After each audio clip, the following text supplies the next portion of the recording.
যদি free and fair কোনো পেশি শক্তির বলয় ছাড়া নির্বাচন হয়, তাহলে ইনশাআল্লাহ কুষ্টিয়া থেকে গণ অধিকার পরিষদে ডক্টর শরীফ ভাই জিতে আসবে ইনশাআল্লাহ। যদি গণভোট না জয়যুক্ত হয় তাহলে সমস্যার সমাধান করা জটিল হবে।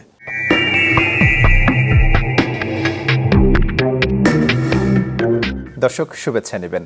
আশিক তমাল স্বাগত জানাচ্ছি চ্যানেল 24 এর নিয়মিত আয়োজন যত কথা অনুষ্ঠানে। আজকের আয়োজনে আমাদের মাঝে উপস্থিত হয়েছেন একজন শিক্ষক, আইনজীবী এবং রাজনীতিবিদ অ্যাডভোকেট ডক্টর মোহাম্মদ শরীফুল ইসলাম। তিনি গণ অধিকার পরিষদের কেন্দ্রীয় কমিটির নির্বাহী সদস্য হিসেবে দায়িত্ব পালন করছেন। পাশাপাশি তিনি পেশাজীবী পরিষদের যুগ্ম সাধারণ সম্পাদক হিসেবেও দায়িত্ব পালন করছেন। ডক্টর শরীফুল ইসলাম, চ্যানেল 24 আপনাকে স্বাগত জানাচ্ছি। আপনাকে ধন্যবাদ। কেমন আছেন আপনি? ভালো আছি আলহামদুলিল্লাহ। প্রথমে জানতে চাই, আপনি একটি বেসরকারি বিশ্ববিদ্যালয়ে শিক্ষকতা করছেন, আইন পেশায়ও আছেন, হঠাৎ রাজনীতিতে আসলেন কেন? হ্যাঁ, একটা চমৎকার প্রশ্ন, সমসাময়িক একটা প্রশ্ন আর কি। আমরা সবসময় শুনে থাকি যে রাজনীতিতে ভালো মানুষ আসছে না, এরকম একটা কথা শুনে থাকি। অ্যাকচুয়ালি রাজনীতিতে ভালো মানুষ আছে, হয়তো কাজের পরিবেশটা সেভাবে পাচ্ছে না। তো আমি ব্যক্তিগতভাবে একজন শিক্ষক, বিশ্ববিদ্যালয়ের শিক্ষক ছিলাম। আমি লন্ডনে একটা বিশ্ববিদ্যালয় কলেজের শিক্ষক ছিলাম। আমার কলেজটির নাম ছিল London school of commerce and information technology, এটা শর্টে বললে LSCI লন্ডন UK। পরে যখন আমি দেশে আসি তখন আমি একাধিক প্রাইভেট ইউনিভার্সিটিতে শিক্ষকতা করছি। যেমন আমি সর্বশেষ ইন্টারন্যাশনাল স্ট্যান্ডার্ড ইউনিভার্সিটিতে শিক্ষকতা করেছি। বর্তমানে আমি এখন আইনজীবী হিসাবে আছি। তো দেখা গেছে যে আমরা যখন শিক্ষকতা করি তখন একটা বিষয়টা আমার কাছে যেটা মনে হয়েছে, just dropping the knowledge from jug to mug এরকম, কিন্তু একেবারে রুট লেভেলে বা মানুষের কাছে একেবারে পৌঁছে দেওয়ার জন্য যে কার্যক্রমগুলো, সেটা কিন্তু রাজনীতির মাধ্যমে সম্ভব। তো আমার ছাত্ররা হয়তো অনেক কিছু শিখেছে, জেনেছে, আমরাও তাদেরকে শেখাতে যাই, নিজেরা শিখেছি, কিন্তু সেই শেখাটা বাস্তবে কাজে লাগানো এবং দেশের আর্থসামাজিক ডেভেলপমেন্টের জন্য রাজনীতিবিদরা সরাসরি যেটা ইনভলভমেন্ট করতে পারে, আমি সেই ইনভলভমেন্টের জন্যই মূলত রাজনীতিতে এসেছি। বাংলাদেশে বড় বড় রাজনৈতিক দল রয়েছে, এত দল থাকতে আপনি গণ অধিকার পরিষদের সাথে এখানে যুক্ত হলেন? আপনার কোশ্চেনের মধ্যে একটি শব্দ আছে, আপনি বলেছেন বড় বড় রাজনৈতিক দল। আমি ঠিক এই জায়গাটা একটা অবজারভেশন আছে, আমি সশ্রদ্ধভাবে আপনার এই বিষয়টিকে একটু ভিন্নভাবে অ্যানালাইসিস করতে চাচ্ছি। সেটা হচ্ছে বড় বড় আসলে বড় কোন দিক দিয়ে হয়? অনেক দিক থেকে কিন্তু মানুষ বড় হয়। কেউ বয়সে বড় হয়, কেউ লম্বাই বড় হয়, কেউ চওড়াই বড় হয়, বিভিন্ন দিক দিয়ে বড় হয়। এখন আমাদের রাজনৈতিক দলগুলো কোন দিক দিয়ে অ্যাকচুয়ালি বড়? আপনি যদি বয়সের দিক থেকে ধরেন তাহলে আমি এখন উদাহরণ দিতে পারি। 1978 সালে বিএনপির জন্ম হয়েছে, 1979 সালে বাংলাদেশ জামাতে ইসলামীর জন্ম হয়েছে, আমাদের গণ অধিকার পরিষদ অর্থাৎ জিওপির জন্ম হয়েছে 2021 সালে। তো এটা যদি হয় ধরেন, তাহলে বয়সের দিক থেকে আমরা ছোট দল আর ওনারা বড় দল, এটা আমি জাস্ট বয়সের দিক থেকে ধরলাম। কিন্তু আমি অন্যান্য ক্ষেত্রে আমি কিভাবে তাকে বড় বলবো, আপনাকে একটা উদাহরণ দিই, আপনি জেনে থাকবেন এবং আপনার মনে আছে 1990 সালের কথা। 1990 সালের বিশ্বকাপ ফুটবল প্রথম ম্যাচটা হয়েছিল কার সাথে? ক্যামেরুনের সাথে আর্জেন্টিনার। আর্জেন্টিনাকে ফেভারিট হিসাবে মাঠে নেমেছিল। ক্যামেরুন সবেমাত্র তখন বিশ্বকাপে কোয়ালিফাই করেছে, অর্থাৎ প্রথম ম্যাচে তারা কিন্তু আর্জেন্টিনাকে হারিয়ে দিয়েছিল 1-0 গোলে। বুঝতে পারছেন তো? সুতরাং ছোট বা বড় বলে কিছু নেই এখানে। মূল ব্যাপার হচ্ছে মানে কোন দল সততা, একনিষ্ঠতা এবং সম্পূর্ণভাবে জনগণের কল্যাণে কাজ করছে। আমাদের দেখেন গণ অধিকার পরিষদের স্লোগানটাই কি? জনতার অধিকার আমাদের অঙ্গীকার। তা আমরা কাজই করি জনতার অধিকার নিয়ে। আপনি কখনোই বলতে পারবেন না গণ অধিকার পরিষদ অমুক জায়গায় চাঁদাবাজি করেছে, অমুক জায়গায় দুর্নীতি করেছে। আমাদের কিন্তু সুযোগ ছিল। আপনি খেয়াল করে দেখেন 2018 সালে যখন আমাদের গণ অধিকার পরিষদ অর্থাৎ জিওপির সম্মানিত সভাপতি, তৎকালীন ডাকসুর ভিপিও 2019 সালে, তখন কিন্তু উনি চাইলে অনেক কিছুই করতে পারতেন, অনেক কিছুই চাইতে পারতেন, অনেক কিছু পেতে পারতেন তৎকালীন সরকারের আমলে, কিন্তু উনি সেটাকে কিন্তু গ্রহণ করেননি। অর্থাৎ উনি সততার মধ্যে দিয়েই একটা দল গড়ে তুলেছেন। আর যে সততার মধ্যে দিয়ে উনি দল গড়ে তুলেছেন, আমরা তো সেই সততাকেই শ্রদ্ধা করি। সেই জায়গাটাই আসলে আমরা আসতে চাই। এই কারণে মূলত আমার গণ অধিকার পরিষদে আসা। আপনি সততা এবং নিষ্ঠার কথা বলছিলেন, আসলে কি আপনার দল বিতর্কমুক্ত থাকতে পেরেছে? এত আন্দোলন সংগ্রাম এবং নির্যাতনের ফলে আপনাদের রাজনৈতিক দলটি আসলে গড়ে উঠেছিল, আপনারা আসলে কেন বিতর্কমুক্ত থাকতে পারলেন না? আসলে দেখবেন যে এই পৃথিবীতে কোনো মানুষ, কোনো দল, কোনো রাষ্ট্র বিতর্কের ঊর্ধ্বে উঠতে পারবে না। কারণ যাদের যাদের পছন্দ হবে কিছু কিছু বিষয় দেখেন, আমার কিন্তু শুরু থেকে আপনাদের নিয়ে এত বিতর্ক কেন? না, আপনি একটু যদি ক্ল্যারিফাই করেন কোন জায়গায় আমাদের আপনার দলের সভাপতি নুরুল হক নূর, তিনি ভিপি নূর থেকে বিকাশ নূরে রূপান্তরিত হয়ে গেলেন, এটা কি বিতর্ক নয়? আচ্ছা, একটা দারুণ প্রশ্ন করেছেন, ধন্যবাদ আপনাকে, স্পেশালি থ্যাঙ্কস টু ইউ এই প্রশ্নটার জন্য। আপনি একটা জিনিস খেয়াল করবেন, 1971-এর আগে চলে আসি, আমরা মুক্তিযুদ্ধের আগে চলে আসি। শেখ মুজিবুর রহমান, ওনার নামের আগে দেওয়া হলো কি বঙ্গবন্ধু শেখ মুজিবুর রহমান। সেটাতেও কিন্তু আমরা তুষ্ট হইতে পারলাম না, এই বাঙালি। তারপরে কি হলো, জাতির জনক বঙ্গবন্ধু শেখ মুজিবুর রহমান। অর্থাৎ সাফিক্স প্রেফিক্স লাগিয়ে, একটা ট্যাগ লাগিয়ে, কেউ কেউ নিজের নামের আগে ভালো ভালো ট্যাগ লাগিয়ে দেয়, আবার প্রতিপক্ষকে একটা মানে কি বলবো এটাকে, একটা নেগেটিভ ট্যাগ লাগিয়ে দেওয়ার একটা প্রবণতা এই বাংলাদেশে রয়েছে। আপনি দেখেন, আমি যদি বিএনপির কথা বলি, বিএনপির সভানেত্রী, শ্রদ্ধেয় ব্যক্তি, ওনাকে বলা হয় দেশনেত্রী বেগম খালেদা জিয়া, উনি কিন্তু দেশনেত্রী।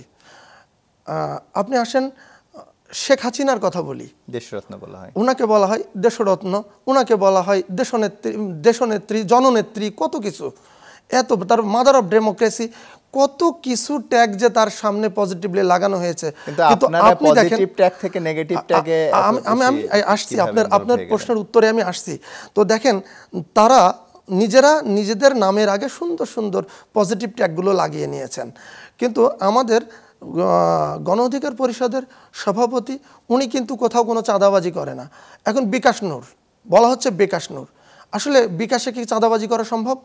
আপনি বলেন, কোনো মতে সম্ভব নয়। কেন সম্ভব না বলি, চাঁদা মানে কি? চাঁদা মানে হচ্ছে কি যে জোরপূর্বক আদায় করা অবৈধভাবে, চাঁদা মানে সেইটা। এখন আপনি ছোটোবেলায় পিকনিক করার সময় একটা ডিম, এক পোয়া চাল মার কাছ থেকে নিয়ে চাঁদা নিয়ে পিকনিক করেছি, সেটা তো চাঁদা না। চাঁদা হচ্ছে কোনটা, যেটা হচ্ছে কি যে আপনি স্বাভাবিক সুন্দর কাজ করছেন, আইনসম্মতভাবে দেশের মধ্যে চলছেন, অথচ আপনার কাছ থেকে জোরপূর্বক অন্যায়ভাবে কোনো অর্থ আদায় করা হচ্ছে, সেটা হচ্ছে চাঁদা। তো আমাদের বিকাশ নূর বলা হচ্ছে, উনি কি কখনো কারো কাছ থেকে এভাবে চাঁদা নিয়েছেন? আমি একটা উদাহরণ দিই, দেশে যখন কোনো বন্যা হয়, মহামারী হয়, কোনো ঘূর্ণিঝড় হয়, তখন প্রত্যেক সরকারি দেখেছি প্রধানমন্ত্রী বা মানে সরকার প্রধান কি করেন, একটা অ্যাকাউন্ট নাম্বার দেন, দিয়ে বলেন প্রধানমন্ত্রীর ত্রাণ তহবিলে এই অনুদানটাকে দেওয়ার জন্য অনুরোধ করা হলো। তাহলে আমরা কি সেই প্রধানমন্ত্রীকে বলবো অ্যাকাউন্ট প্রধানমন্ত্রী? তাহলে উনি যদি অ্যাকাউন্ট প্রধানমন্ত্রী না হন, মানে ত্রাণ সংগ্রহ করার জন্য, তাহলে আমরা যখন আমাদের নিজের কাজের জন্য আমরা যখন অর্থ দিচ্ছি, আমি কুষ্টিয়া থেকে এসেছি, আমি ধরেন ঢাকাতেই থাকি, বাট আমার অনেক কর্মী আছেন যারা কুষ্টিয়াতে থাকেন, যারা রাজশাহীতে থাকেন, চিটাগংয়ে থাকেন। তো তারা যদি 500 টাকা আমাদের অনুদান দিতে চান আমাদের দল চালানোর জন্য, সে কি এই ঢাকাতে এসেই 500 টাকা দিয়ে যাবে? তো বিকাশে দিলে ক্ষতি কোথায়? আমরা তো মনে করি বিকাশ নূর না, আমরা মনে করি আমাদের সভাপতিকে বলবো, আপনি নগদ, ইউক্যাশ, যত কিছু আছে সবগুলো আপনার অ্যাকাউন্টে খোলেন, দেখি আমাদেরকে তারা মানে কোন কোন মানে ট্যাগগুলো লাগাইতে পারে। আপনারা তাহলে এত বছর এই নেগেটিভ ট্যাগটা মুক্ত হতে পারলেন না কেন? না, আপনি একটা জিনিস খেয়াল করে দেখেন, এই পৃথিবীতে, আমি প্রথমেই বলেছি, এই পৃথিবীতে সবসময়ই দুটো পক্ষ থাকবে, একটা ভালো পক্ষ, একটা দুষ্টু পক্ষ। ভালো পক্ষকে সবসময় দুষ্টু পক্ষ ডিস্টার্ব করবে, তারা সেটা বলবে, কেউ কিন্তু ভালো না। আমাদের নবীজি, আপনাদের ক্ষেত্রে কি তাহলে এই দুষ্টু পক্ষ জয়ী হয়ে গেল? আমরা জয়ী হয়ে গেলেও বলছি না, কেননা দেখেন, আপনি কয়েকদিন আগে আমি আইন মন্ত্রণালয়ের একটা মিটিংয়ে গিয়েছিলাম, সেখানে রেজওয়ানা ম্যাডাম ছিলেন, উনি মাননীয় উপদেষ্টা উনি ছিলেন, এবং ডক্টর আসিফ নজরুল স্যার ছিলেন মাননীয় উপদেষ্টা। রেজওয়ানা ম্যাডাম একটা কথা বলেছিলেন, উনি ওই অনুষ্ঠানে বলেছিলেন যে নুরুল হক নূর যদি কোনো দিন এদেশের মন্ত্রীও হয়, তবু এদেশের মানুষ তাকে ভিপি নূর বলেই চিনবে। অর্থাৎ উনি কিন্তু সার্টিফাই করেছেন, অ্যাডমিট করেছেন, অর্থাৎ দেশের যারা ভালো কাজ করছেন, ভালো কাজের মধ্যে এসে আছেন, তারা কিন্তু আমাদের নুরুল হক নূর, আমাদের মাননীয় সভাপতিকে ভিপি নূর বলেই চেনে। এদেশের মানুষও কিন্তু তাকে ভিপি নূর বলেই চেনে। আপনি পটুয়াখালী যান, দেশের যে কোনারে যান, সবাই তাকে ভিপি নূর বলেই চেনে। তো দুই একজন মানুষ তাদের স্বার্থে তারা যদি কিছু উল্টোপাল্টা নাম দেয়, তাতে আমরা এটা কিছু মনে করি না। আপনাদের দলে শুরু থেকেই কিন্তু নেতৃত্ব নিয়ে একটা দ্বন্দ্ব রয়ে গেছে। রেজা কিবরিয়ার সাথে একটা দ্বন্দ্ব হলো, দল দুই ভাগে বিভক্ত হলো। এখনও আমরা দেখতে পাই যে আপনাদের সভাপতি এক ধরনের কথা বলছেন, সাধারণ সম্পাদক আরেক ধরনের কথা বলছেন। আপনাদের মধ্যে আসলে এত সমন্বয়হীনতা কেন? মানে আসলে কি এতে আপনাদের দল ক্ষতিগ্রস্ত হচ্ছে না? এইটা একটা প্রশ্ন। এখন দেখেন, আমাদের দলটা মানে একটা গণতান্ত্রিক প্রতিষ্ঠানের সৌন্দর্যটা কোথায়? বাক স্বাধীনতা।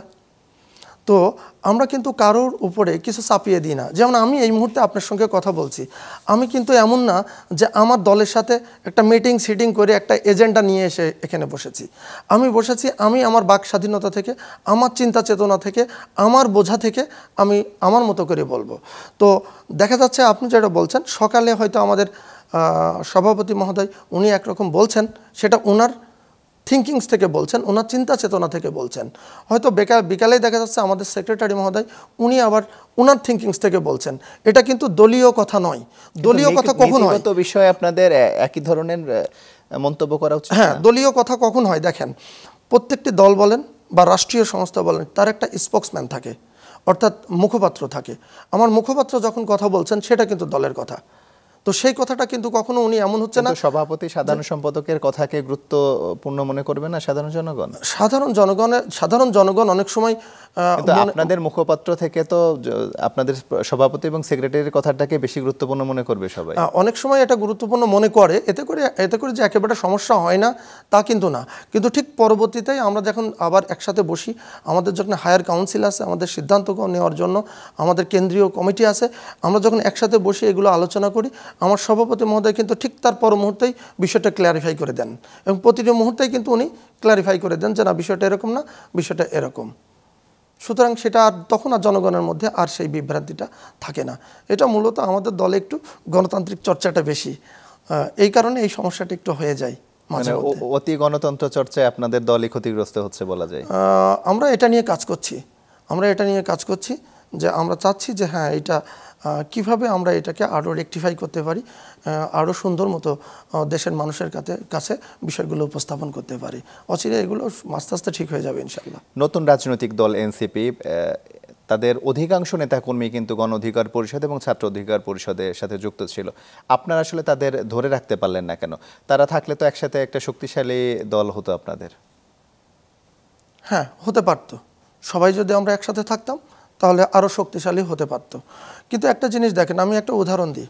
আমার বাবা আমাকে ছোটোবেলায় বাইসাইকেল চালানো শেখালেন, হাতে ধরে শেখালেন। আমি কখনো আছাড় খেলাম, পড়ে গেলাম, পা কেটে গেল। তারপরে একটা সময় কি বাবা চিকিৎসা দিলেন।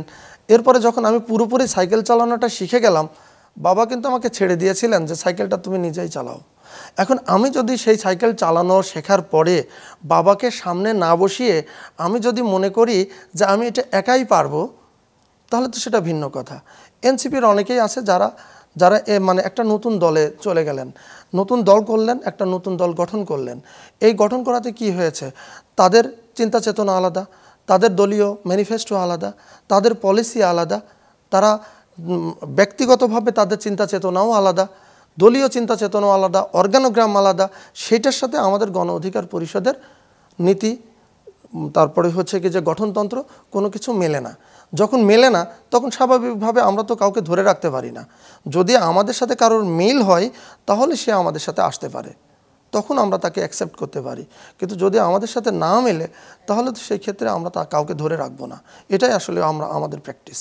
কিছুদিন আগে গণমাধ্যমে খবর বেরোলো যে এনসিপি এবং গণ অধিকার পরিষদ একীভূত হয়ে একটি শক্তিশালী রাজনৈতিক দল গঠন হচ্ছে। আপনার দল নিবন্ধন পেয়েছে, আপনারা ট্র্যাক প্রতীক পেয়েছেন।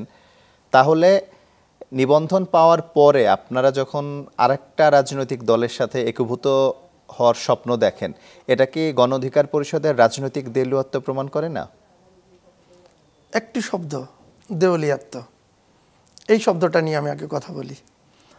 দেউলিয়া যদি কেউ হয়ে যায়, ব্যক্তিগত হোক, বিজনেসের ক্ষেত্রে হোক, যেখানে হোক, বা কোনো সংগঠনের ক্ষেত্রে হোক, যদি কেউ দেউলিয়া হয়ে যায়, সেই ব্যক্তির সঙ্গে কেউ অন্য কেউ বিজনেস করতে চাইবে?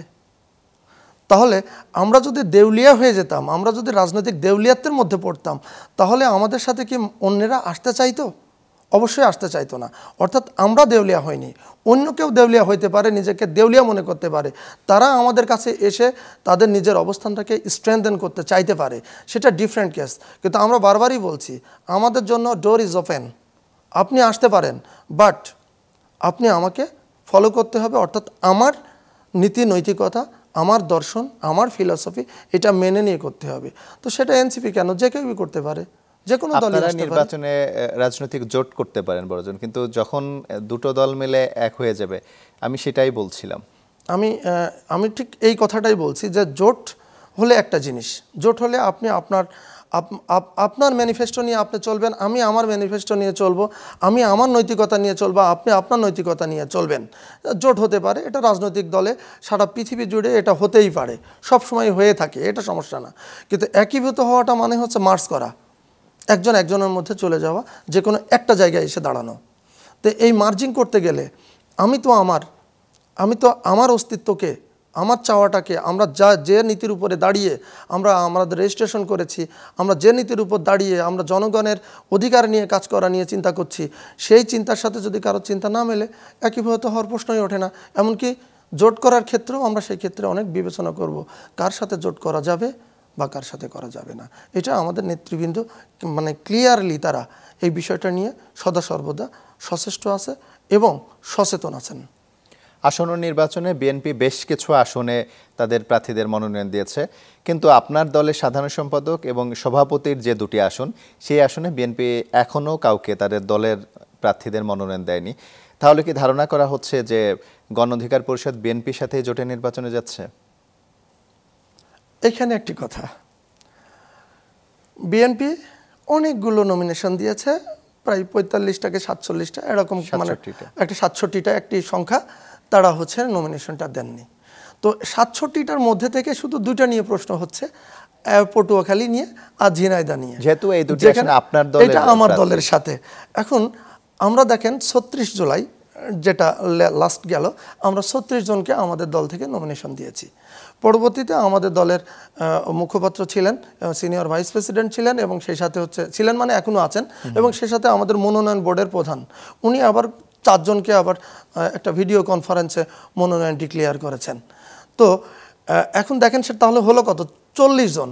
আমরা কিন্তু আমার দলের সম্মানিত সভাপতি প্রতিনিয়ত উনি বলছেন যে আমরা 300 আসনেই ইলেকশন করব। তাহলে আমি কিন্তু এখনও 260টাতে নমিনেশন দেই নাই। তার মানে কি আমি এই 260টা বিএনপি, জামায়াতে ইসলাম, এনসিপি বা XYZ তাদের জন্য ফাঁকা রেখেছি? নিশ্চয় না। এটা তাদের স্ট্র্যাটেজি, তারা যে কোনোটা ফাঁকা রাখতে পারে, যে কোনোটা ফিল আপ করতে পারে, এটা তাদের ব্যাপার, তারা কি করলো এটা আমাদের জন্য হেডেক না। আচ্ছা, এমন যদি হয় যে আপনাদের দল থেকে 300 আসনে প্রার্থী ঘোষণা করা হলো আগে থেকে, এরপর নির্বাচনী জোট হলো, সেখানে আপনার দলের সভাপতি এবং সাধারণ সম্পাদককে বিএনপি 2টি আসন ছেড়ে দিল, তাহলে বাকি যে আসনগুলো থাকবে সেই আসনে কি গণ অধিকার পরিষদ স্বতন্ত্র নির্বাচন করবে? আমি আবার এই প্রশ্নটা মানে ঠিক ডিফারেন্টলি আমি আবার অ্যানালাইসিস করতে চাচ্ছি। আমি সেটা বলেছি, হ্যাঁ জোট হয়, কিন্তু সেই জোটটা যে বিএনপির সাথেই হবে যদি এমন তো কোনো কথা নেই। আসলে আমাদের বা যে কারোর সাথে হতে পারে, যে কারোর সঙ্গে হতে পারে, বাট মানে the thing is that, the reality is that very soon, that means the day before yesterday আমার গণ অধিকার পরিষদের সম্মানিত সভাপতি ভিপি নুরুল হক নূর, উনি কিন্তু আবার বলেছেন, জোর দিয়ে বলেছেন যে আমরা 300 আসনেই প্রার্থী দিব, আমরা 300 আসনের প্রার্থী দিয়েই ইলেকশন করব। সুতরাং এই মুহূর্তে আমার মনে হয় না আমার দল মানে কোনো জোটের কথা ভাবছেন। যদি জোটের কথা ভেবে থাকেন তাহলে সভাপতি আছেন, সেক্রেটারি মহোদয় আছেন, হায়ার কাউন্সিল আছেন, নির্বাহী বোর্ড রয়েছেন, আমাদের সবাই একসাথে বসে আমরা সিদ্ধান্ত নেব যে তখন কি করা যাবে। এটা আমাদের দলে কখনো কোনো একক সিদ্ধান্তের উপরে কোনো কিছু হয় না। একটা বিষয় খেয়াল করেছেন যে এনসিপি শাপলা প্রতীক পাবে নাকি শাপলা কলি পাবে নাকি অন্য প্রতীক পাবে, এই দ্বন্দ্বের জেরে কৌশলে সারা দেশবাসীকে কিন্তু শাপলা কলি প্রতীক পরিচিত করে ফেলেছে। আপনার কাছে কি মনে হয় ট্রাক প্রতীক আপনারা ওইভাবে সারা দেশের মানুষের কাছে পরিচিত করতে পেরেছেন? অবশ্যই পেরেছি। আপনি ছোট্ট একটা উদাহরণ দেখেন, আপনি ছোটোবেলায় যখন রাস্তায় বেরিয়েছে, ট্রাকের গায়ের উপরে কি লেখা থাকে, সমগ্র বাংলাদেশ 5 টন। তো আপনি সকালবেলা ঘুম থেকে উঠলেই একটা ট্রাক ঢাকা থেকে চিটাগং যাচ্ছে, চিটাগং থেকে ঢাকা আসছে, রাজশাহী থেকে ঢাকা আসছে, তো কি নিয়ে আসছে, চাউল নিয়ে আসছে, ডাউল নিয়ে আসছে, মাছ আনছে, মাংস আনছে, পেঁয়াজ আনছে, সমস্ত মানুষের নিত্য প্রয়োজনীয় জিনিসগুলো ঢাকা থেকে যেমন চারিদিকে ছড়িয়ে যাচ্ছে, চারিদিক থেকে ঢাকায় আসছে। কে নিয়ে আসছে এটা? কে বহন করছে? অন্য কেউ কিন্তু আনছে না, আনছে কিন্তু ট্রাক। তো ওই ট্রাকটাই তো আমাদের প্রতীক। কিন্তু ট্রাক যে আপনাদের প্রতীক, সেটা কি জনগণের কাছে পৌঁছতে পেরেছে? অবশ্যই সেটা পৌঁছে গিয়েছে। আপনি দেখবেন কিছুদিন আগে যদি আপনি খেয়াল করেন, আমাদের পটুয়াখালীতে যখন আমাদের সভাপতি মহোদয় উনি যখন তার নির্বাচনী প্রচারণা যায়, কি পরিমাণ জনসমর্থন, জনগণের স্বতঃস্ফূর্ত অংশগ্রহণ, সেটা দেখলেই তো আপনি বুঝতে পারেন যে হ্যাঁ, মানুষ কিভাবে ট্রাক প্রতীককে লুফে নিয়েছে, ট্রাক প্রতীককে ভালোবেসেছে। অ্যাকচুয়ালি প্রতীকটা আমরা যে বিষয়টা বলতে চাই সেটা হচ্ছে কিছু প্রতীক নয়, যেন এদেশের মানুষ একটা দিন ছিল, কবিতাই বলা হতো, আমি সেই কবিতাটা বলতে চাচ্ছি না যে এইটা করলে এইটার জন্য ভোট দিতে হবে, ওইটার জন্য ওইটাই ভোট দিতে হবে, ব্যক্তিকে চিনি না। সকালবেলা মুরব্বি উঠে বলছে আরে ভোট দিলাম তো অমুক জায়গায়, তো ওই বেটা অমুক ও কিভাবে জিতে গেল। তো এখন কিন্তু আমরা সেটা জানি না।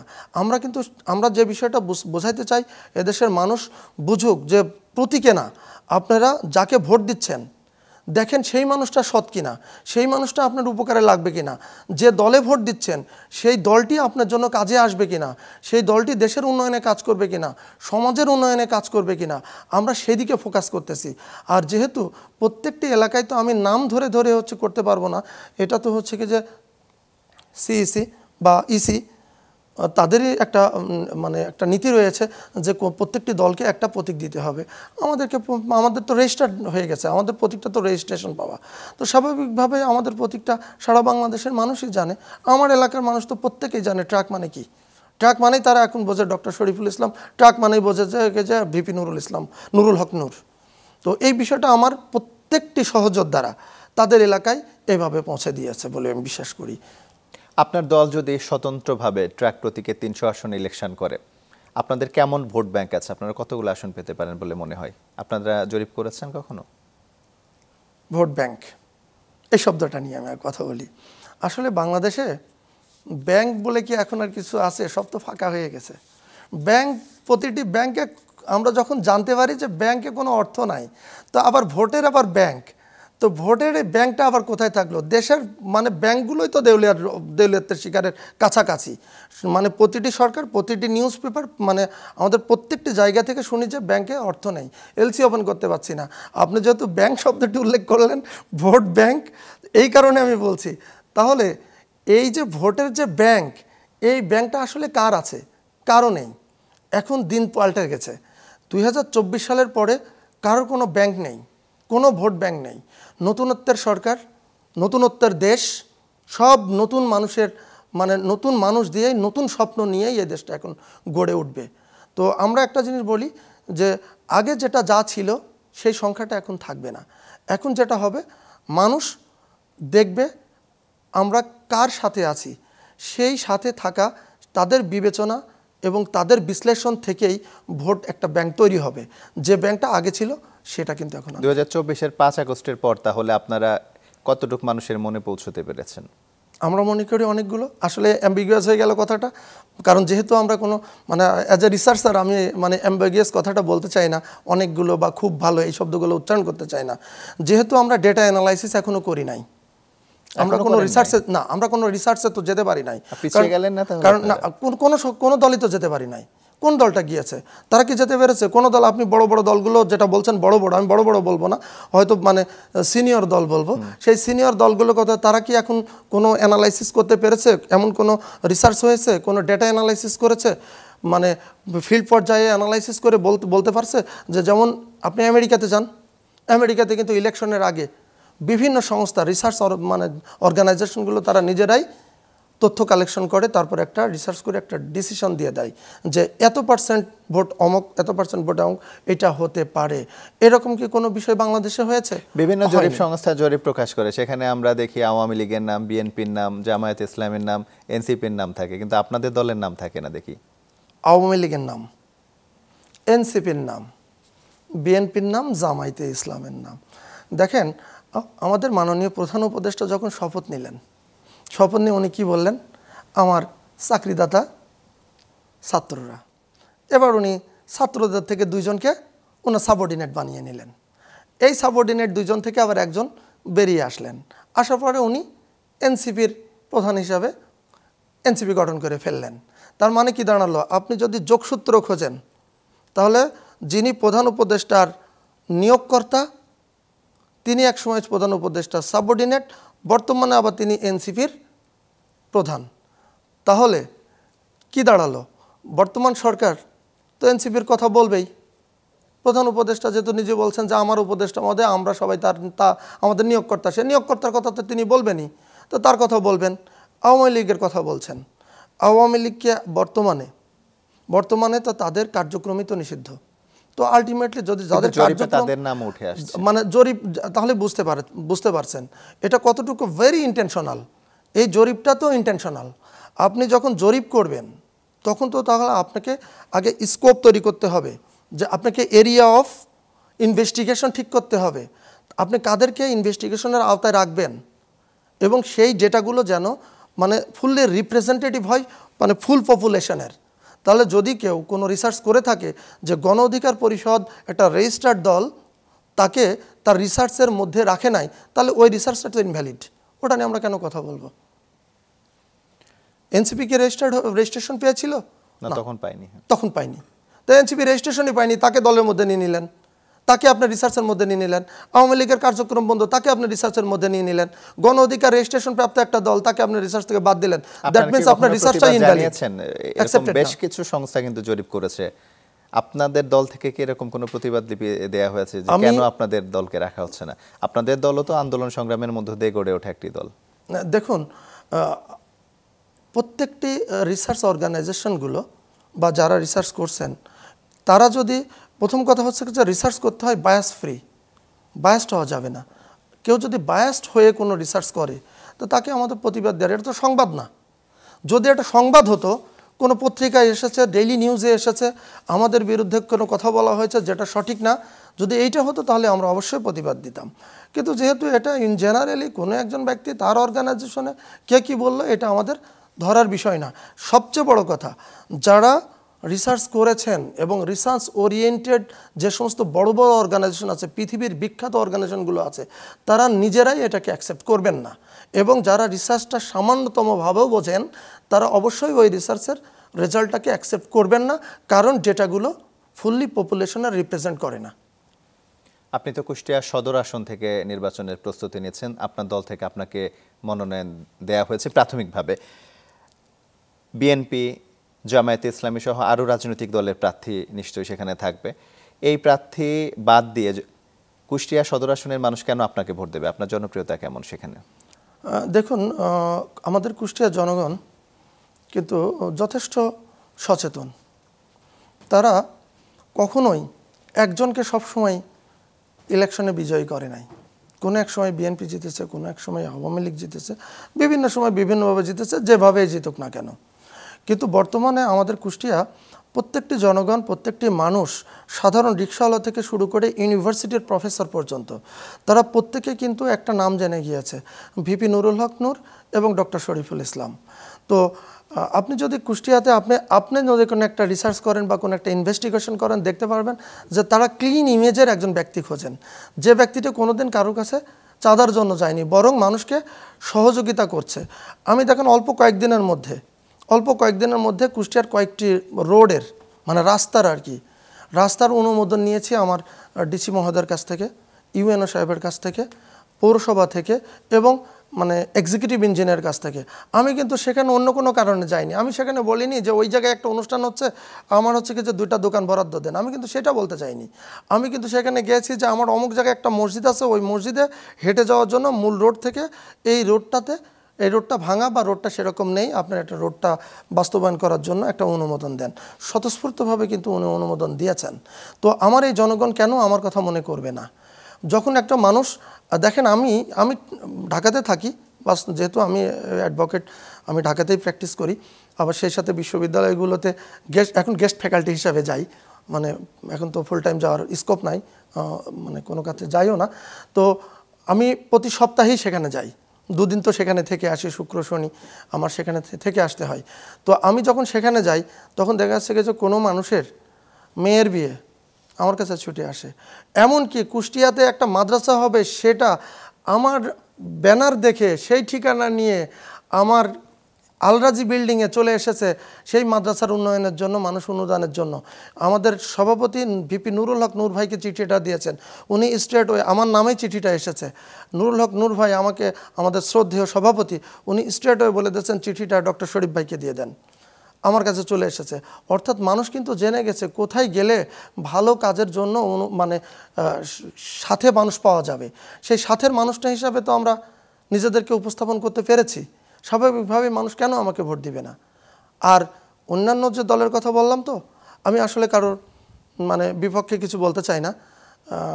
প্রত্যেকটি মানুষ তো পেপার পড়ে, এখন পত্রিকা পড়ে, তো ওই বাস টেম্পু অমুক ঘাট তমুক ঘাট এই নিউজগুলো মানুষ কিন্তু পড়ে, এইগুলো মানুষ জানে।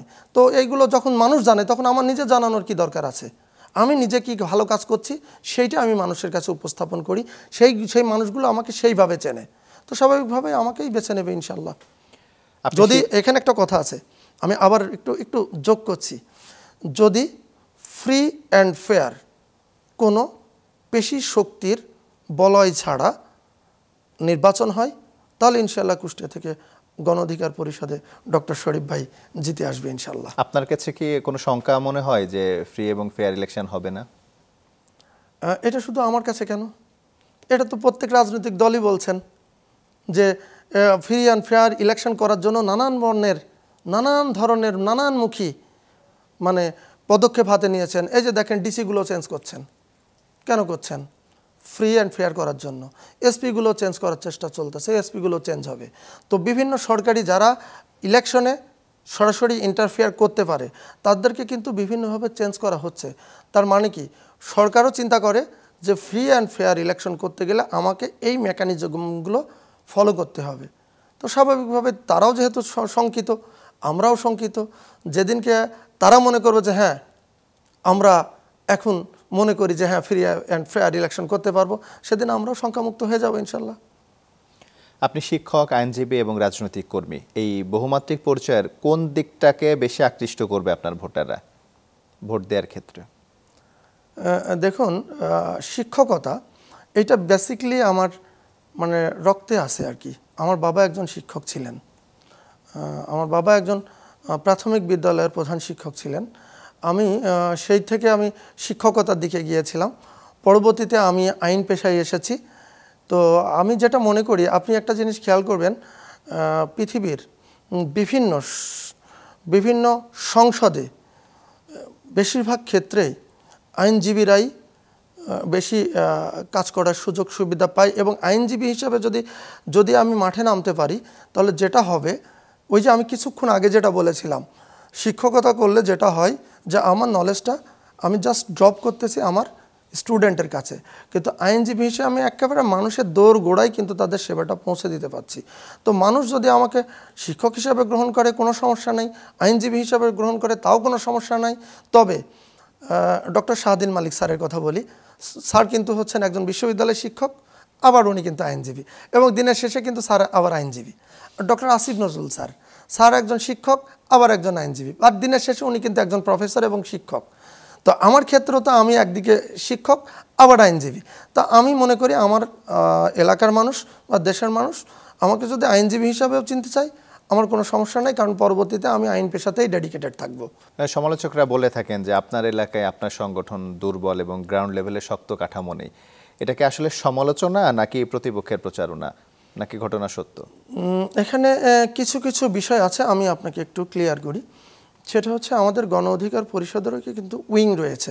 প্রত্যেকটি দলে যেমন থাকে, বিএনপির যেমন যুব দল, ছাত্র দল ইত্যাদি ইত্যাদি আছে, ঠিক তেমনিভাবে আমাদের উইং আছে ছাত্র অধিকার পরিষদ, পেশাজীবী অধিকার পরিষদ, আইনজীবী অধিকার পরিষদ, গণ অধিকার পরিষদ। তো দেখা যাচ্ছে কি যে আমাদের গণ অধিকার পরিষদের যে উইংটা, সেটার মেয়াদ এখনও উত্তীর্ণ হয়নি, বা দু এক দিনের মধ্যে বা দু এক সপ্তাহের মধ্যে এটা উত্তীর্ণ হয়ে যাবে। তো পেশাজীবী অধিকার পরিষদ যেটা আমাদের কুষ্টিয়াটা, পেশাজীবী অধিকার পরিষদটা চরমভাবে স্ট্রং। কারণটা কি, যেহেতু গণ অধিকার পরিষদের মানে কমিটিটা এখনও বহাল আছে, ওটা শেষ না হওয়া পর্যন্ত তো আমরা এটাকে রিসাফল করতে পারছি না, বর্ধিতও করতে পারছি না। হয়তো কয়েকদিনের মধ্যে এটা আমরা করে ফেলবো, কিন্তু পেশাজীবী অধিকার পরিষদ কিন্তু শুধু আমার কুষ্টিয়াতে না, পেশাজীবী অধিকার পরিষদ গণ অধিকার পরিষদে একটা স্ট্রং উইং। কারণ এই পেশাজীবী অধিকার পরিষদে কিন্তু দুই ধরনের মানুষই রয়েছে, সেটা হচ্ছে কি যে তারুণ্য এবং হচ্ছে এক্সপেরিয়েন্সড। কারণ পেশাজীবী মানে তো একটা বিভিন্ন পেশায় আছে।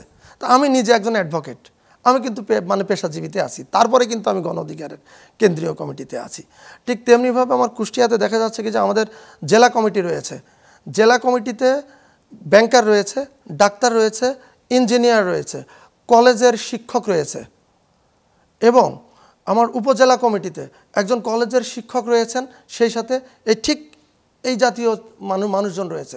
আমার পৌর কমিটি রয়েছে, সেখানেও বিজনেসম্যান রয়েছে, ডাক্তার রয়েছে, ইঞ্জিনিয়ার রয়েছে, শিক্ষক রয়েছে। আমি বা আমার দল এই বিষয়গুলোকে আমরা খুব প্রায়োরিটি দিয়েছি, যাতে করে একটা পরিচ্ছন্ন একটা দল আমরা গঠন করতে পারি।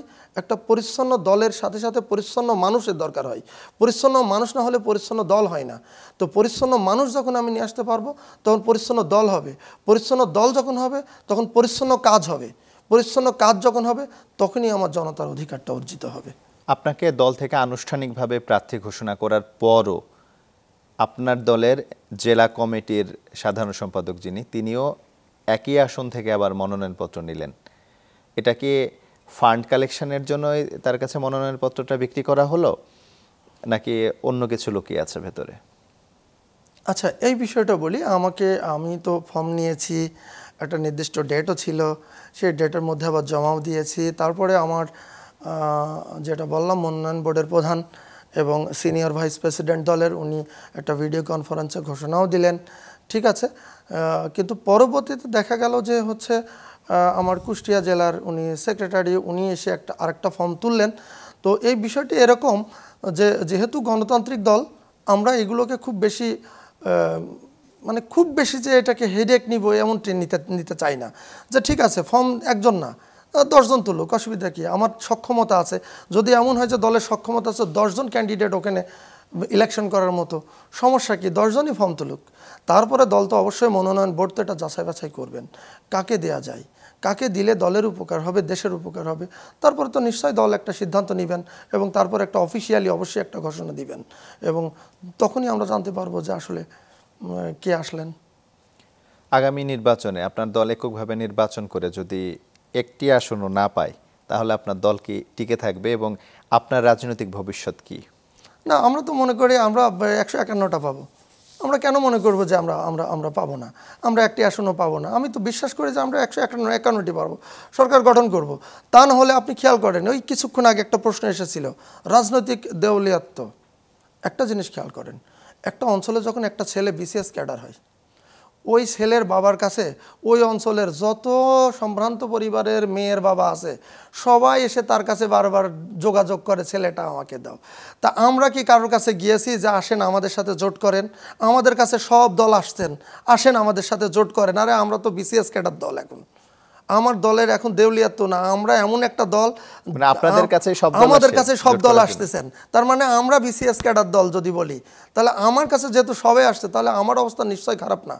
আমার অবস্থা যদি খারাপ হতো, আমি যদি বেকারত্ব হতাম, আমার যদি দেউলিয়াত্ব থাকতো, আমি যদি শূন্য আসন পেতাম, তাহলে তো ওনারা আমার কাছে আসতো না, তাহলে তো আমি ওনাদের কাছে যেতাম। আমরা তো কেউ যাইনি, তাহলে আমাদের টিকে থাকার নিয়ে কোনো চিন্তা নেই, নাম্বার 1। নাম্বার 2, আমাদের দেখেন, আমি জাস্ট হাইপোথেসিস করি, যে হাইপোথেসিস আপনার কথাটা সত্য, ঠিক আছে, এটা কিন্তু হাইপোথেসিস, আমি আবার বলছি যে ঠিক আছে আপনার কথা সত্য। আচ্ছা, জুলাই সনদ এইটা বাস্তবায়নের জন্য কিন্তু একটা গণভোট হচ্ছে, যেটা আমাদের মাননীয় প্রধান উপদেষ্টা অলরেডি 13 তারিখে ঘোষণা দিয়েছেন। তো জুলাই সনদ যদি বাস্তবায়ন হয়, তাহলে দ্বিকক্ষ বিশিষ্ট একটা সংসদ হবে, উচ্চকক্ষ নিম্নকক্ষ থাকবে। আচ্ছা, আমি 300 আসনে আমি তো একটা ভোট পাবো। আমি ধরেন আমি প্রত্যেকটা জায়গায় 1 ভোট 2 ভোট 3 ভোটে হেরে গেলাম, কিন্তু আমি তো একটা ভোট পাবো। তো যে ভোটটা পাবো, তার যে আমার যে প্রফেশনাল যে রিপ্রেজেন্টেশন বা রিপ্রেজেন্টেটিভস যে বিষয়টা, সেই বিষয়গুলো থেকে তো আমার ধরেন আমি 25% বা 30% আমি ভোট কালেক্ট করলাম, ভোট আমি পেয়ে গেলাম, কিন্তু আমি কোনো আসনেই উত্তীর্ণ তো হইতে পারলাম না, কারণ ওই যে বলছি 1-2 ভোটে আমি হেরে গেছি। তাহলে আমার 30% যদি আমি ভোট পাই, তাহলে 30টা আসন তো আপনি উচ্চকক্ষে আমাকে দিতে হবে। এখন গণভোটে যদি না ভোট জয়যুক্ত হয়, সেটার ফলাফল কি? আইনি ব্যাখ্যা কি তারপরে? তাহলে তো পুরো দেশে একটা ক্রান্তি লগ্নে পড়বেন। গণভোটে যদি না হয় তাহলে শুধু আপনি যেটা ধরছেন আমার জিওপি বা গণ অধিকার পরিষদ না, পুরো দেশ একটা সমস্যার মধ্যে পড়ে যাবেন। তখন তো একই দিনে যেহেতু ভোট, একটা রাজনৈতিক দল তো ক্ষমতায় আসবেই, আর গণভোটে যদি না ভোট জয় হয়, দুটার তো তফাৎ আলাদা না? আচ্ছা, আমি একটা জিনিস বলি, আপনি এটা একটা আইনি ব্যাখ্যাটা দিয়ে এবার, যেহেতু আইনি ব্যাখ্যাটা জানতে আইনি চাচ্ছি, ব্যাখ্যাটা দিই, তাই না? আপনি দেখেন, গণভোট একটা দেশে কেন করা হয়? রাজনৈতিক, সাংবিধানিক এবং সামাজিক যখন সমস্যাটা এই বিষয়গুলো নিয়ে যখন জাতীয় পর্যায়ে প্রশ্ন তৈরি হয়, এই প্রশ্নকে সুরাহা করার জন্য গণভোটের প্রয়োজন হয়। তাহলে আমাদের এখন বর্তমানে রাজনৈতিক এবং সাংবিধানিক দুটো বিষয়েই কিন্তু জটিলতা তৈরি হয়েছে। ঐক্যমত্য কমিশন হয়েছে, সেখানে বিভিন্ন রাজনৈতিক দল একটা ঐক্যমতে আসার চেষ্টা করেছেন, সম্পূর্ণভাবে না পারলেও কিছুটা ঐক্যমতে তারা এসেছেন, কোনো কোনো জায়গায় তারা নোট অফ ডিসেন্ট দিয়েছেন। এবার গণভোটটা ধরেন হয়ে গেল, যেদিন ইলেকশন, প্রধান উপদেষ্টা মহোদয়ের, মাননীয় প্রধান উপদেষ্টার বক্তব্য অনুসারে যেদিন গণভোট ওই দিনই জাতীয় নির্বাচন। এখন আমি ধরে নিলাম আপনার কথায় যে না জয়যুক্ত হলো। যদি না জয়যুক্ত হয় তাহলে সাংবিধানিক যে সংস্কার সেটা কিন্তু আর হলো না, বাধাগ্রস্ত হয়ে গেল। কোনো অবস্থাতে এটা আপনি আর করতে পারবেন না। তার মানে বর্তমান কনস্টিটিউশন এটা কিন্তু এক্সিস্ট করে গেল। তো বর্তমান কনস্টিটিউশন যদি এক্সিস্ট করে যায় তাহলে এই কনস্টিটিউশনে কি অন্তর্বর্তীকালীন সরকার বা ইন্টারিম গভর্নমেন্ট বলে কিছু আছে? নাই তো। তাহলে আপনি কে? আপনি ইলেকশন করার কে? এই জবাবটা কে দিবে? এই জবাবটা তো দিতে পারবেন না, এই দেশের জনগণের কাছেও জবাব দিতে পারবেন না, কারণ আপনি নিজেই তো বৈধ না। তাহলে আপনি ইলেকশনটা কিভাবে দিলেন? আর আপনার ইলেকশনটা কেন বৈধ হবে? তখন এই প্রশ্নের কিন্তু কোনো জবাব হবে না। এটা কিন্তু সাংবিধানিকভাবে একটা সমস্যার মধ্যে পুরো দেশটা পড়ে যাবে। আপনি আবার একটা বিষয় আছে, সেটা সংবিধান তো একটা থাকবে, সেই সংবিধান অনুসারেই তো নতুন সরকার ক্ষমতায় যাবে। সেটা এক্সিস্টিং যেটা আছে সেইটা, সেইটা আমি তো সেটাই বলছি। তা আমি বলছি কি যে আপনি যে ইলেকশনটা করছেন এই সংবিধান অনুসারে, এই সরকারও তো এই সংবিধান মেনেই শপথ নিয়ে, রাষ্ট্রপতির কাছে শপথ নিয়ে সরকার গঠিত হয়েছে। এখন দেখেন, এটা হচ্ছে কি যে আইনের একটা ব্যাপার, সেটা হচ্ছে রেট্রোস্পেকটিভ ইফেক্ট বলে একটি কথা আছে আইনে। সেটা হচ্ছে আপনি আগের কোনো কাজ ভুল ত্রুটিভাবে করলেও পরবর্তীতে এই রেট্রোস্পেকটিভ ইফেক্ট দিয়ে সেটাকে ভ্যালিড করতে পারবেন। এই গণভোট হচ্ছে সেইটা। আজকের যে গণভোট করতে যাচ্ছে সেটা হচ্ছে আমার পেছনটাকেও ভ্যালিড করবে, ভবিষ্যতের জন্য আমার ডিরেকশনটাকে, এক্সিকিউশনের জন্য আমার পথটাকে সুগম করে দেবে। সেই গণভোটটাই যদি আমি ফেল করে যাই, তার মানে আমি সংবিধানটাকে আমি সংশোধন করতে পারছি না, আমার এক্সিস্টিং সংবিধান বহাল থাকছে। আমি এই এক্সিস্টিং আপনি যখন মাননীয় প্রধান উপদেষ্টা উনি যখন শপথ নেন, কি বলছেন? উনি বলছেন আমি অন্তর্বর্তীকালীন সরকারের প্রধান উপদেষ্টা হিসাবে শপথ করিতেছি যে সংবিধানকে সমুন্নত রাখবো, এক্সেট্রা এক্সেট্রা। উনি কোন সংবিধান হচ্ছে সমন্বিত রাখবেন? যে সংবিধান সমন্বিত করবেন সেই সংবিধানটা কি অন্তর্বর্তীকালীন সরকার প্রধান বলে কিছু আছে? তাহলে শুরুতেই তো গলদ হয়ে গেল। তাহলে এইটাকে, এই গণভোট দিয়ে এটাকে ওই রেট্রোস্পেকটিভ ইফেক্টটা দিতে হবে, দিলে তখন এটাকে ভ্যালিড করতে পারবেন। এটাকে ভ্যালিড করতে পারলে তখন ইলেকশনটাকে আপনি ভ্যালিড করতে পারবেন। আদারওয়াইজ আপনি ভ্যালিড করবেন কিভাবে? নো ওয়ে, কোনো সুযোগ নাই। আপনি আরেকটা জিনিস দেখেন, এখানে একটা জিনিস আছে, সেটা হচ্ছে কি যে রেফারেন্ডাম অ্যাক্ট 1991। এখানেও কিন্তু এই যে রেফারেন্ডাম অ্যাক্ট 1991 অনুসারে যে আপনি আবার একটাকে গণভোট বা এটা সেটা করবেন, সেটা কিন্তু এখন করতে পারবেন না। কেন করতে পারবেন না? আমরা অনুষ্ঠানের শেষ পর্যায়ে চলে এসেছি। সমাধানটা আসলে কি, আইনি ব্যাখ্যায় কি বলে? যেহেতু আপনি একজন আইনজীবী, আমাদের একটু আইনি ব্যাখ্যাটা বলবেন সংক্ষেপে। এখন আইনি ব্যাখ্যা যেটা আমি তো অলরেডি দিয়ে ফেলেছি, যে এই বিষয়টা, এই সমস্যাটা হবে এবং রেফারেন্ডাম অ্যাক্ট যে 1991 অনুসারেও আর গণভোট করার সুযোগ নেই। এখন যেটা হয়ে গেছে, ওই যে বললাম চলিলাম আল্লাহর নামে, মানে ট্র্যাকের উপর বিভিন্ন জায়গায় লেখা না, পিছনে বাস চলিলাম আল্লাহর নামে। এখন এই গণভোটটা মানে চলিলাম আল্লাহর নামে হয়ে গেল। এটা আপনি খেয়াল করতে হবে। যেটা হচ্ছে কি যে জাতীয় ঐক্যমত্য কমিশন ওনার প্রস্তাবনায় বলে দিয়েছে, যদি গণভোট না জয়যুক্ত হয় তাহলে সমস্যার সমাধান করা জটিল হবে। তারা সেখানে নিজেই বলে দিয়েছে যে তখন কিন্তু আপনি সংস্কার করতে পারবেন না, সংবিধানও সংস্কার করতে পারবেন না। এখন সরকারের মানে বিষয়টা এমনই আছে, সরকারের উচিত হবে এই যে জুলাই সনদটা কি এইটা জনগণের মাঝে পরিষ্কার করে বোঝানো, প্রতিটি ওয়ার্ড টু ওয়ার্ড তাদেরকে বোঝানো, এর ভালো দিকগুলো কী কী এগুলো প্রতিটা ওয়ার্ড টু ওয়ার্ড বোঝানো, যাতে করে জনগণ এইটা বুঝতে পেরে আল্লাহর ওয়াস্তে হাতে ভোট দেয়। আর নাতে যদি ভোট দেয়, যেমন ধরেন এখানে আমি নিজে আতঙ্কিত আছি, আমি ব্যক্তিগতভাবে আতঙ্কিত আছি। কেন আছি? আওয়ামী লীগ সরকারের উচ্চ পদস্থ কিছু কর্মকর্তা চলে গেছেন, ভোটাররা রয়ে গেছেন, ভোটাররা কিন্তু মাঠে আছেন। বিএনপি অনেকগুলোতে তারা নোট অফ ডিসেন্ট দিয়েছেন, সুতরাং তাদেরও মধ্যে কিন্তু হানার একটা ব্যাপার আছে। তো যদি কোনো কারণে ওই দুইটো সব এক জায়গায় হয়ে না জয়যুক্ত হয়েছে হয়, তাহলে দেশের জন্য একটা সমস্যা তৈরি হবে। সুতরাং গভর্নমেন্টের উচিত হবে যেটা করতে চাচ্ছেন, প্রত্যেকটা জিনিস প্রত্যেকটা জনগণকে ক্লিয়ার মেসেজ দেন, এই হচ্ছে জুলাই সনদ, এইটা করলে এই ভালো হবে। যেমন বিচার বিভাগের স্বাধীনতা আসবে, আলাদা হবে। যেমন কোনো ব্যক্তি 10 বছরের বেশি প্রধানমন্ত্রী হিসাবে থাকতে পারবেন না। তারপরে হচ্ছে পরবর্তী নির্বাচনটা তত্ত্বাবধায়ক সরকারের অধীনে হবে। এই যে ভালো ভালো বিষয়গুলোকে জনগণের মাথার মধ্যে দিয়ে দেওয়া, যাতে করে তারা ভুল না করে। ডক্টর শরীফুল ইসলাম, আপনাকে অসংখ্য ধন্যবাদ আমাদেরকে সময় দেওয়ার জন্য। Thank you very much. আপনাকে ধন্যবাদ, সেই সাথে আমি ধন্যবাদ জানাচ্ছি চ্যানেল 24-এর সমস্ত কলাকুশলী এবং যারা দর্শক শ্রোতা আছেন সবাইকে একসাথে ধন্যবাদ জানাচ্ছি এবং সালাম জানাচ্ছি। আসসালামু আলাইকুম। দর্শক, যত কথা অনুষ্ঠান আজকের মতো এ পর্যন্ত। আগামী পর্বে নতুন কোনো অতিথির সাথে নতুন কোনো বিষয় নিয়ে কথা হবে। সেই পর্যন্ত ভালো থাকুন, সুস্থ থাকুন।